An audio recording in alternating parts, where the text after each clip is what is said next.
क्योंकि है ये यूरेशियन नस्ल के बाहर के विदेशी लोगों की सरकार। ये हमने बजाने पर लग रहे थे, इस देश के मूल निवासियों को बजाने पर लग रहे हैं और हम इन्हें बजा के छोड़ा। ये चाहे कितने बुंडे काम कर लो, कितने गलत काम कर लो, चाहे अपनी लुगाइयां ने छोड़ दो, चाहे दूसरे बलात्कारी, जितने भ्रष्टाचारी, जितने बलात्कारी, जितने व्यभिचारी, जितने दुराचारी, सारे के सारे ये आरएसएस बीजेपी के। इन लोगों ने तो ये बस हम दो, हमारे दो, फिर हमारी दो, हमारिया की और दो, यो धंधा चल रहा है। और 95% देश में भूखमरी पैदा कर दे ताकि 7 जन्म तक भी आपकी सरकार ना जाए। सरकार की ओर से जो राजकीय सम्मान नहीं मिला सत्यपाल मलिक जी को, उसको लेकर कितनी नाराजगी है और क्या कुछ कहना चाहेंगे इस पर? कहना क्या चाहूँ, इस सरकार की तो मतलब कोई हद हुआ रहा किसी चीज़ की, हर हद से ज़्यादा नीचे गिर चुके, क्योंकि है ये यूरेशियन नस्ल के बाहर के विदेशी लोगों की सरकार। अच्छा। ये SC ST BC OBC आदिवासी मुस्लिम मूल निवासी इनकी तो है ही नहीं। इन्होंने भूल से जो है झूठ बोल के इन सत्ता ले ली और सत्ता लेगी सारे रगड़न पर लाग रहे थे। वह श्रीदेवी दारू पी के तो जो है अपने उसमें टब में डूब के मरा है, उस तरह तो एक तिरंगा झंडा। अरे कि जो ये महान लीडर आदमी जो किसानों का, मजदूरों का, छत्तीस बिरादरी का, उसको जो है ना आज कोई सम्मान के सबके में देखा हमने झटका। क्यों नहीं मिला सर? भाई ये तो चाहते हैं कि भाई इन चीज़ों को, इसको जो SC ST BC OBC आदिवासी, एक किताब लिखी थी सदाशिव गोलवलकर, MS गोलवलकर, जो इसका RSS का सेकंड संस्थापक था। उसने 1940 में एक किताब लिखी थी, we and our nation identified.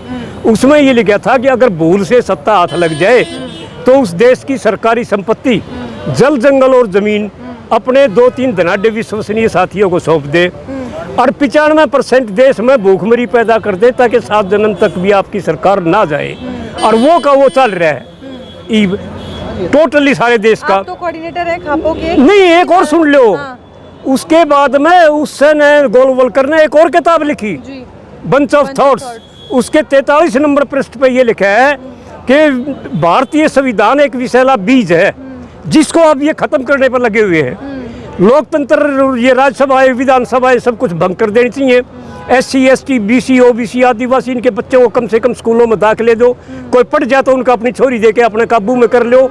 मतलब इन लोगों ने तो यहाँ तक कर दिया कि भाई इनका सारा सत्यानाश क्यों करो, सिर्फ तुम अपनी सामान बेचो, कॉर्पोरेट साथ तुम अपना काम करो।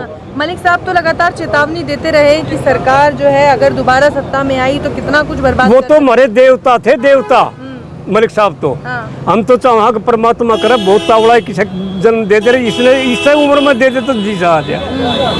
तो अब जब वो आप लोगों के बीच नहीं है तो उनकी सीख पर अमल करेंगे आप लोग? सीख पे अमल पे तो हमने ये खापों का इनका लेटर भी निकाल दिया, सबको निकाल दिया, सारे पॉइंट निकाल दिए। एक आप भी पढ़ लियो इसमें तो यही है कि जो इस देश का सत्यानाश होने लग रहा है, ये क्यों टक्कर क्यों रोका जा। अच्छा। और ये खाप रोकेंगी, ये ना होना तो रुकी, ना मुगला तो रुकी, ना अंग्रेजा तो रुकी, और ये यूरेशियन नस्ल के जो आ रहे हैं ये करके देख लेंगे ना, इन तो रुकते।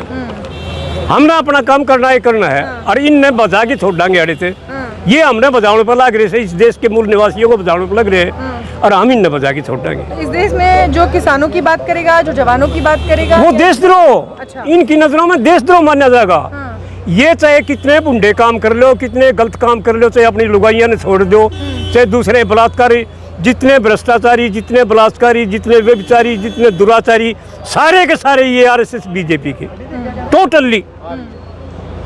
हमारी गलती होगी, हमारा दिमाग घुमा दिया, बल्कि तो योग थे जब तक पढ़ाने लग गए थे, टोटली गलत। एक भी ऐसी चीज़ नहीं जो कोई हिसाब किताब की, कोई समाज की हो, सिवाय सत्यानाश करने पर इन लोगों ने तो ये बस हम दो, हमारे दो, फिर हमारी दो, हमारिया की और दो, यो धंधा चल रहा है। और कुछ खोना पे राम राम फालतू मत कहो।